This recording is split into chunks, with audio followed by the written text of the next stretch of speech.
केड़ी केड़ी शायद कमी आई जामा शीरी कहनी दाली कहनी दाली भी कहना जामा शीरी भी कहना चलदे पेन बाहर चलदे पेन आमद खान दे देरे दे। अस्सलाम वालेकुम आल फ्रेंड क्या हाल चाल है। उम्मीद करें सारे दोस्त खैरियत नाल सो बिस्मिल्लाह पढ़ दे अज दा नवा व्लॉग करना स्टार्ट। दोस्तों जिवें कि तुहानू पता है सारे वज़ीर आला पंजाब दी तरफों पूरे एक सूबे दे विच जिहड़ा राशन दी तकसीम थींदी पई है वो तकसीम जिहड़ी थींदी पई है तो उनदे बारे कुछ लोग गल भी करेंदे खड़े हैं। वो साडा एक दोस्त है दोस्त क्या है साडा अंकल चाचू वो राशन घेना है तो थोड़ी जी दसेंदा पिया कि राशन की सील लगी आई होंदी है वो सील फटी आई तो कुछ राशन की कमी आई वो राशन की कमी क्या है उनकी ज़बानी अज सुनते पे ताकि साड़ी वीडियो उत्ते वने वज़ीर आला पंजाब जड़ा साडा साड़ी है मरियम नवाज़ उन तक वो सारी वीडियो भी पहुँचाई वने उनके हाफिज़ साहब का आखण है कि सारी वीडियो वज़ीर आला तक वने ताकि जड़ा राशन साकू मिलता नहीं पिया वो राशन साकू मिले। राशन दे विच कमी पाई गई है कि राशन दे विच थोड़ी कमी है चीज़ां अधूरियां हैं। हाले तक भी मेरे हास व्लॉग को सब्सक्राइब लाइक शेयर नहीं किया जल्दी नाल मारो जा लाइक शेयर सब्सक्राइब वल करने अज दी मज़ेदार वीडियो स्टार्ट। माह रमज़ान दी आमद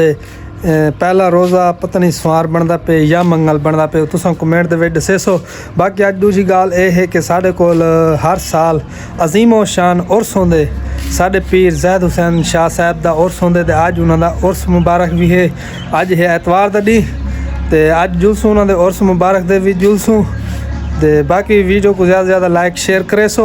और जी वज़ीर आला का जड़ा राशन है उनके बारे अज वीडियो बनाई से तो ये वीडियो को ज़्यादा से ज़्यादा शेयर करे सो ताकि ज़्यादा लोगों तक वजे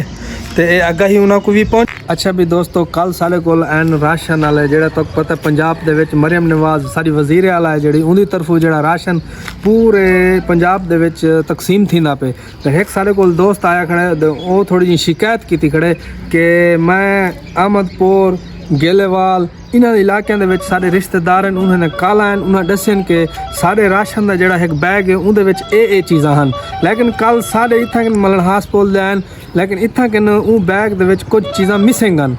मिसिंग आखण का मतलब है कुछ चीज़ां घट हैं इनकी पता नहीं क्या वजह है वो आप हाफिज़ साहब हाफिज़ इसाक साहब इनकी तशरीह करेंदे पे इन्हें को पूछते हैं कि आया कि इन क्या क्या चीज़ां कम हैं वो हाफिज़ साहब आपको दसे सी वाल ई गाल को आप ज़्यादा से ज़्यादा शेयर करे सूँ ताकि साढ़े ई लाहौर तक वजे एक गाल सारे ऐवान तक वजे साड़ी वज़ीर आला ई चीज़ का नोटिस खीने कि सारे ज़िले दे विच आया कि क्या चीज़ां की कमी है उन्हें क्या भेजन अगर क्या चीज़ां साकू मिलदियां पेन